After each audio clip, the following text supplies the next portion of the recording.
Hello, everyone, and welcome to the Scoops VFLW Game Changers. I'm your host, Scoops, the sole admin of Scoops. And what a round of VFLW footy it was on the weekend for all the girls that played on the weekend. There was so many blowouts. There were so many close games as well that could have gone either way. We're going to go through all those games in full detail very shortly. I'm going to go through my team of the week. I'm going to mention Scoops who is banging with a certain topic that I feel like a lot of people would agree with me with, if not everyone. I'm going to review the rounds that's gone on upcoming. But to start off this show, I'm going to be exclusively revealing my next guest on the podcast. Now, this is a VFLW show, so what better way to introduce the next guest on the podcast, which will be on this Thursday. You will see this interview. That's the plan right now, to be posted on Thursday with probably the best coach in the VFLW competition, Brett Gawley from the North Melbourne VFLW side. Brett and I had a conversation last night, an interview. We go through so many topics that I feel like you'll want to hear about. It's the length of the competition, when it starts. Should it be more aligned with the AFLW season? Some players he feels like that could get onto an AFLW list. Brett gives in full detail about the North Melbourne side and their recruiting process and everything like that. You know, it's a conversation not to miss. It's probably one of the most enjoyable interviews I've done recently. I enjoy a lot of them. Talks about how they got the recruits of Stella Reid and the interesting story of how they recruited Jen Lawson-Tavern, Tessa Boyd, who come from the Southern Saints, and how she was a key target for them to get. All of Brett's coaching journey, coaching the VFLW state team for the first ever women's VFLW state game against SA, which they won. Recruiting pitches and what they're like, whether he has any plans to ever become an AFLW coach. He's been an assistant coach at the Bombers and the Roos in the AFLW side of things before this role as a VFLW head coach of the Roos. Why Nike to Jock should be on an AFLW list. We talk about so many things. It's one with Brett you do not want to miss. So look forward to showing you all that conversation with Brett Gawley. Now, also, congratulations to Maddi Torpey, someone that I've had on the podcast before and gotten to know pretty well. Maddi is a ripper. I knew how good of a recruit she would be to an AFLW list if that opportunity was going to arise. To be honest, for me, it was not a matter of if, it was a matter of when. Maddi was always going to be on the list. I thought it should have been 2 years ago when she was playing for the Sandy Dragons as a ruck forward. Played for the Southern Saints last year, killed it before a knee injury hampered her back half of the season. She came back for the final series in local footy that year and played there and done well. She deserves this. And then went to Box Hill this year. Only played 2 games. I found that a bit confusing how she's their major signing and the major signing of the VFLW competition, and she was playing as a key forward in the second game when she's a number 1 ruck. I found that a bit interesting, and now it totally makes sense. So Maddi Torpey has officially joined the Carlton AFLW side for season 2025. So happy for Mads. She absolutely bloody deserves it. I mean, out of all the players in this competition, Maddi is the one that deserves it the most. So I'm really happy for Maddi, and hopefully she can go really well at the Blues. Now, I wasn't the one to not only just say this now. I said this for years, to be honest. But this is what I said on this very show in the first ever episode, and what I said about Maddi Torpey and whether she will or should be on an AFLW list. Player or clubs players I'm going to highlight is from Box Hill. Again, Maddi Torpey. Potential Brownlow winner or League Best and Fairest winner. Ruck, recruited from Sandy Zebras, aka Southern Saints. He'll be a gun. I already mentioned before, like with Nike, how good Maddi will be. Should be on an AFLW list now. Geelong do have a list on the AFLW, so wouldn't shock if Maddi is the one, as they do also need a ruck. They've got Katie Tipping. I feel like Maddi Torpey should be on a list, and Geelong need a ruck, and they've got a list spot available, so it should be Maddi Torpey. Should have been drafted before this season even begun, but here we are. But yeah, she'll be fantastic for Box Hill if she's there the whole season.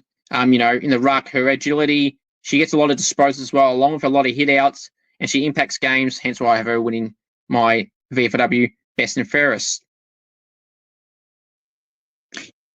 Well, I know I mentioned Geelong there, but Maddi is a ripper selection for Carlton. Geelong should have got Maddi. St Kilda had a list spot when Emily Fiedler unfortunately done her ACL a few weeks ago in the VFLW competition. The Saints should have pounced. Geelong should have pounced, and both will regret not picking Maddi Torpey, considering both clubs need rucks.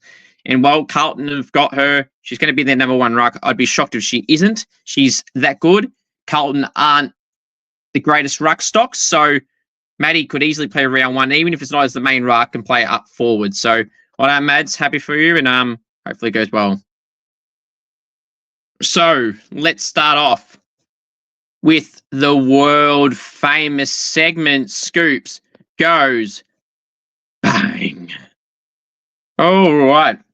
So, a topic that's, I've kind of mentioned in the past, but the coverage from the VFLW themselves and the AFL app with stats, it just really annoys me. Like, I'm looking at the stats, right? Okay. And in terms of the coverage, like, it's hard to watch games back. You have to wait like 24 hours for the AFL to put the full replay up. It's too long. And there needs to be a way where you can watch them back at any point in time. I find it very hard to watch them all. It's almost near on impossible. I don't like how it's not covered as good as it should be. I think for some stats that need to be more willingly available, like there's score involvements, there's intercept possessions, which are key stats as well. There's clearances, but I want like a heat map. I want a heat map. I want time spent on ground. I want disposal efficiency. I want all the stats that are willingly available for the AFLW and AFL competitions. I mean, if the app can provide all those other stats, it can provide a heat map and disposal efficiency. They're the two key stats off the top of my head that aren't included for us to see. And it would make it much easier when going through the games in terms of like efficiency, because sometimes, unfortunately, we can't watch every game, especially when they're all on at once. That's another problem. They need to be separated so we're able to watch more games at once. We can't physically watch every game because 3/4 of the games each round are played at the same time or within half an hour of each other. So it's very hard to try and talk about the games in a bit more detail. So hopefully they can fix that up where the fixture's fixed, the timeline of games is separated. Even more Sunday games are separated as well. That could be another way. I talked to Brett Gawley, the Roos coach, about this, and interesting for you all to see his thoughts on that as well. It's just one that really annoys me. I think some clubs can do better in covering their own teams as well, in terms of match reports, like putting up the day it's actually happened, not 3 days later, and not sometimes some clubs are doing nothing. So you want it to improve, and I want it to improve, and this is why I have a podcast for this. And that's why I've always attended VFLW games as well. I want more coverage on it. And I feel like I am doing that for everyone that can't go to games or even read up on it. I'm trying to do the best I can. And it's time the competition and some of those clubs actually provide some full-length match reports in terms of positions people have played. Like when you name your team sheet, can you please actually put them in the position they play? Don't put them in alphabetical order. Or don't put the smallest player in your team listed as the ruck, or put a key defender in the forward pocket or something like that. Just, can you write the teams up properly to roughly how they would be listed? Don't take the piss out of us and put players in positions they don't play and never will play, or you don't plan to play them in. Like, all that can easily be fixed, just like that. So please fix that, so then we can get better coverage. That'll be greatly appreciated. So please fix it so we can all watch games properly and see stats well and team lineups and everything like that. Thank you. Right, that was the world famous segment. Scoops goes bang. Right. Now it's time to go through my Scoops. Round 3, VFLW Team of the Week. From the back line, the pockets, Ella Friend and Tash Antwistle. Full back, Nadia von Bertouch. Half back line, the flankers, Tess Cattle and Matilda Van Berkel. Centre half back, Jen Lawson Tavern in game 100. Well done, Jen. Wingers, Brooke Vickers and Abby Vaffel. Centre woman, Isla Baldwin. Our forward line, the flankers, again, Stacia Stevenson And Chloe Bryan, centre half forward. Georgia Howes, forward pocket. Elaine Grigg and Renee Turney. Full forward, Annabelle Embleton. Ruck, Kat O'Brien. Rovers, Ali Gavalis and Imogen Evans. Interchange, Dom Carbone, Lauren Caruso, Alana Barber, Charlotte Ryan and Charlotte Brewer. Emergencies, Maddie Hendry, Elle Chaston, Andrew Gokus, and Bree McFarlane. Now, some reasons for these selections. So let's get that team up. I thought, Ella Friend had 13 intercept positions. She's a key for the Saints AFLW, so playing as a key defender. I mean, I thought she did pretty well, but 13 intercept possessions in any game gets you in the team of the week. And I thought she did pretty good, solid down in the line. The back line for St Kilda and Carlton were very good, and hence 3 players from that one game combined in both sides. Nadia Van de Patouch, she was very good for the Blues as well. Every time Sandy tried going forward, Nadia would stop that, whether it was the fault of the players kicking the ball into the forward line or just her hard work, intercept marks and possessions and everything like that. Nadia was very well. I was at that game, as I said, so I would know what I'm talking about. Tash Anwistle played her second game for the club, moving across from the VFLW competition, who was unlucky not to be drafted this year. She had about 14 disposals and about 5 intercept possessions, so she played really well off the back half of the ground.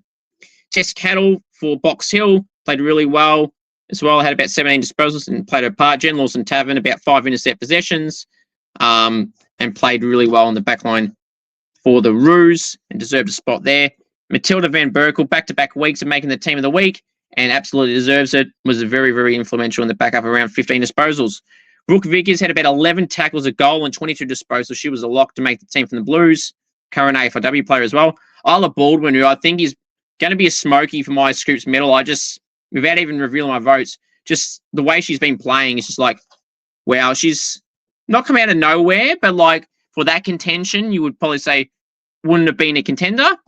But absolutely the way she started this season, the first 3 games, she's absolutely in the all-in team right now, in my team, and without revealing my votes, will be a contender for that as of right now. Abby Vappel for Geelong kicked a goal, 24 disposals, 11 tackles, was a lock. Stacia Stevenson, a good find for the Box Hill Hawks, former Eastern Ranger. I think all 3 rounds, Stacia's been in my team of the week, and it's a credit to her work. Playing as a forward, had about 14 disposals, 1 goal, 2. Definitely deserved a spot on the team. Georgia Howes played in the ruck a little bit as well, but she kicked 3 goals over 10 disposals, so she absolutely deserved a spot in the team from Williamstown. Chloe Bryan from Geelong had 22 disposals. Played in the midfield, mainly had like 5 clearances, but I thought the 4 line wasn't as strong this week, so I could fit another midfielder there. Elaine Grigg, her tackling pressure was on show at Vic Park against the Pies for the Bulldogs. 9 tackles, 12 disposals and a goal. Probably could have kicked 2 or 3 goals, so she deserves a spot. Annabelle Embleton, 2 goals, 16 disposals, 8 marks, lock. Renee Turney for the Roos, 2 goals, like 16 disposals, deserves a spot in the forward line and kept the Roos in it. Kat O'Brien had 46 hit-outs and like 15 disposals, so she was a lock for the ruck from Williamstown. Ali Gavalis was the best player on the ground in the Bulldogs win over the Pies. Imogen Evans, speaking of the Pies, a former Pie playing for Sandy, been a terrific find for the Saints. Wouldn't shock me if Imogen's on an AFLW list come during this season, or she's done it twice before, Imogen. She was a replacement player twice to join Collingwood. Wouldn't be surprised if the 3rd time is the charm for Imogen and she gets a good run at another AFLW club. If not now, I'm sure sometime in the future for sure. She had 20 disposals. She was really good for Sandy. She's a big reason why Sandringham didn't lose this game. Her work through the midfield was on show. I actually spoke to her after the game. Just looked spent, and a few of the girls were saying that from Sandy as well. So credit to Imogen, great player. But yeah, absolutely deserves a spot in the team of the week. I think that's her 3rd appearance as well. Definitely 2, possibly 3. So going to the bench players, Dom Carbona, goal and 24 for the Pies was really good. Lauren Caruso had about 20 disposals for Port Melbourne, was really good. Alana Barber kicked a goal with 22 disposals, very good for the Roosters. Sorry, she didn't get a goal, but she had 22 disposals, very good. Charlotte Ryan was a really good player for North Melbourne. She had about 20 disposals as well. I know they had a close loss to the Bombers, but she was also very good. And Charlotte Brewer, I was at this game for the Pies. She was involved in Talia Sanger's goal for the Pies. great game from Charlotte Brewer. I was at that game, as I said, she played pretty well, but then I watched back some of the footage and I'm thinking, oh, there she is, and then she's all in the chain or part of the play, whether it's a tackle or something like that. And Charlotte played really well and deserved a spot in the team of the week. Mersey's Maddie Hendry from the Blues was very good. It was very stiff not to make the team. I just found it very hard to fit her in the team, as she did also play as the backup ruck as well. So it was hard to put her in the team. Al Chaston was really good for the Bombers, 21 disposals, and played a good role for the midfield. Ange Gokas for Darebin in the midfield played a part again. And Bree McFarlane was probably stiff, you could say. Kicked 2 goals, could have kicked 3 or 4. It's really good for the Bulldogs. The 4 kicked 2 goals, 1 and 12 disposals and 5 marks. She was part of a lot of score involvements as well. If that stat was actually recorded, it is recorded, but she had a few of them as well. So that's my team of the week. Let me know what you think down below. It is what it is. Unfortunately, we can't fit everyone in the team of the week, but, it is what it is. So there's always players that are very stiff not to, make the team each week, but it is what it is. Right, let's review the round 3 games, shall we?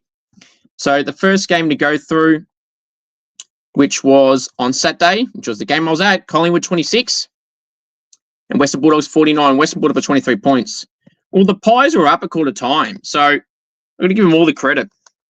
And then the Bulldogs, got in front of half-time by a point or something. I thought the Pies were all right in the first half. The third quarter, the Bulldogs just controlled it. I felt like in the second quarter, the Bulldogs were showing signs of, they're going to pull ahead and pull away here, but the Pies stuck through there.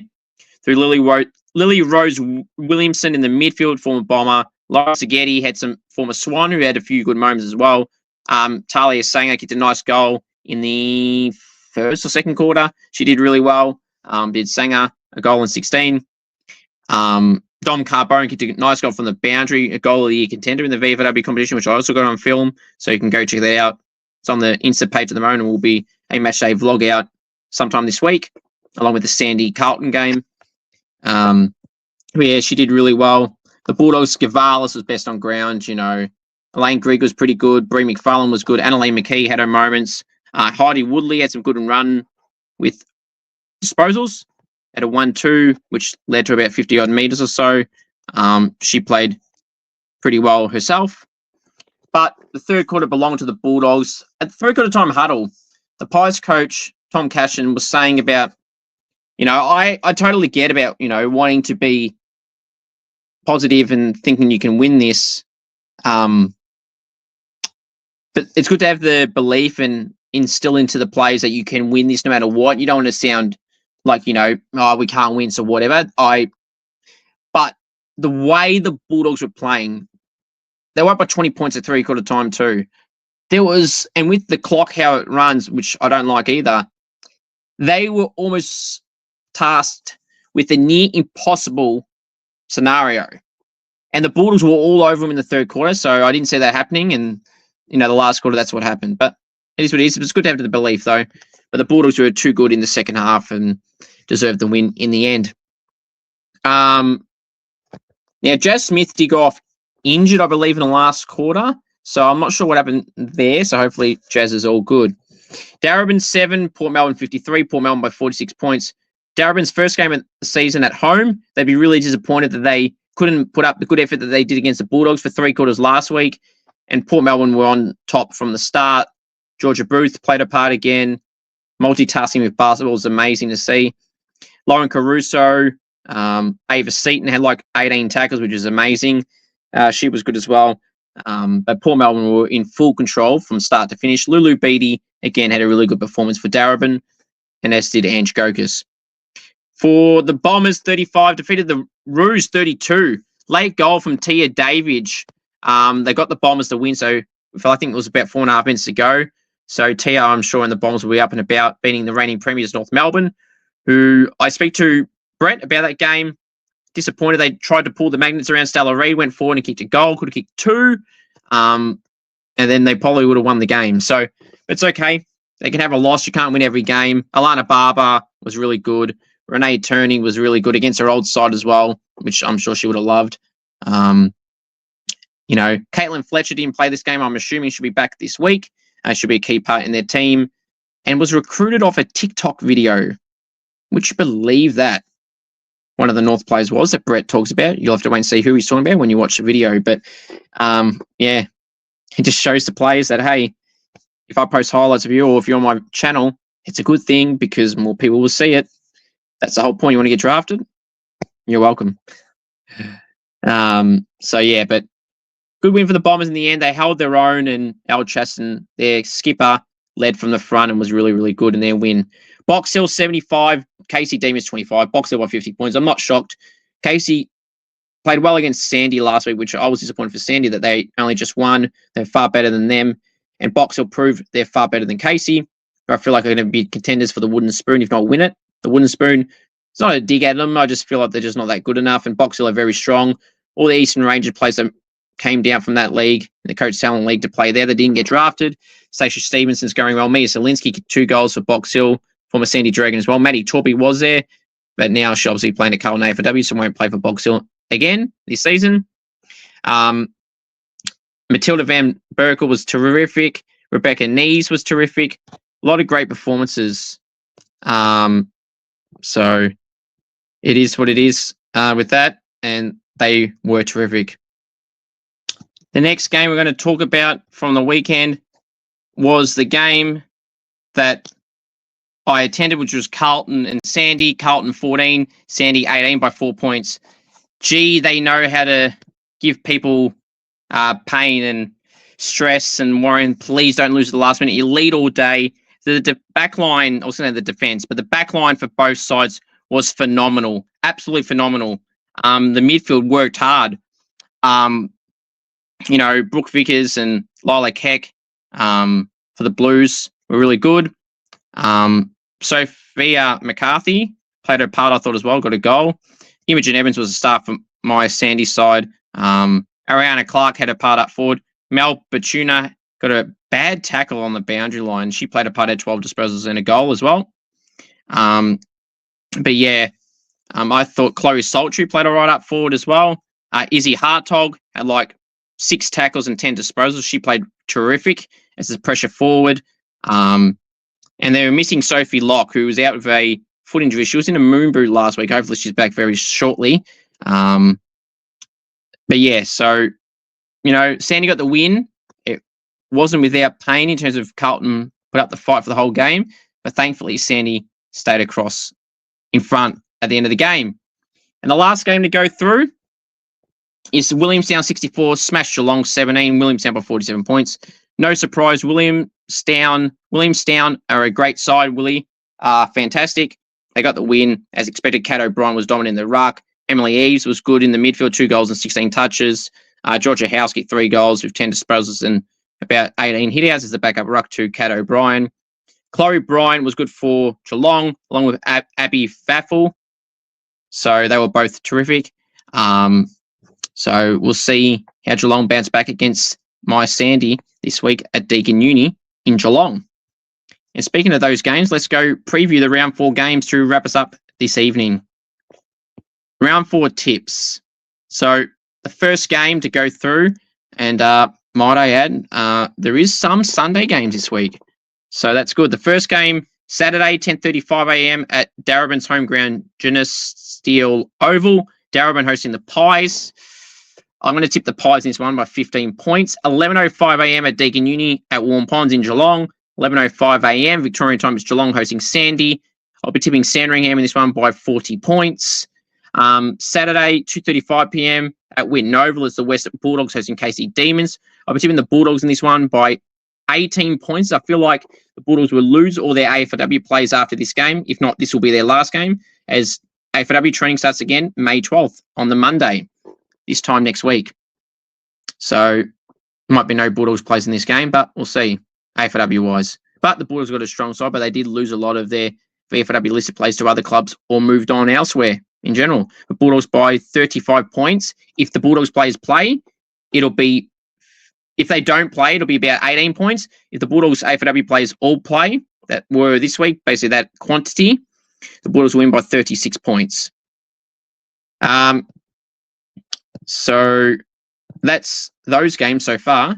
I don't know what the hell's happened here. But the next game to go through at Windy Hill, 2:35 p.m. Victorian time at Windy Hill. It's Essendon hosting Carlton. I'll be tipping Essendon in this one by 20 points. I think that'll be far too good for the Blues, although the midfield for the Blues will be to prove whether they're going to win this game or not. But we shall wait and see. The two games on Sunday. First off, at Arden Street, it's North Melbourne hosting Box Hill at 11:05 a.m. Victorian time on Sunday at Arden Street. North Melbourne and Box Hill. This could be game of the year. This could be a preview of this year's grand final, to be honest, with Sandy in the mix as well. I'm going to be tipping North Melbourne in this one to bounce back and win by 1 point. This is so hard to choose. Box Hill have dominated sides, but they've beaten sides that should be smashed. So this would be their true task against the reigning premiers. They could win this, but I'll tip them to win, North Melbourne that is, by 1 solitary point. And the final game on Sunday at 2:05 p.m. in Williamstown at DSV Stadium at the windy Williamstown ground. It's Williamstown hosting Port Melbourne at 2:05 p.m. Victorian time. I'll be tipping Williamstown in this one by 5 points. I was going to say 6. We'll go 5 points. My final thoughts are simply this. Next week on this show, I may finally have a co-host on this show. Stay tuned for that. Let's hope, fingers crossed, that actually happens. Thank you for watching this week's show of the VFLW Game Changers. I'm your host, Scoops, the sole admin of Scoops. And if you know any VFLW players or any State League players or AFLW players you would like to see on the podcast in a goal kicking challenge and or interview, please do send me a message and we'll try to get something sorted. And cameo.com/Cooper G if you want me to roast a friend, wish me a happy birthday, anything at all. Cameo.com/Cooper G. Thank you all for watching. Remember, the Brett Gawley, the North Melbourne VFLW coach, premiership coach interview out this Thursday. Plenty more content coming, and this show, same time next week. Thank you, and go Saints.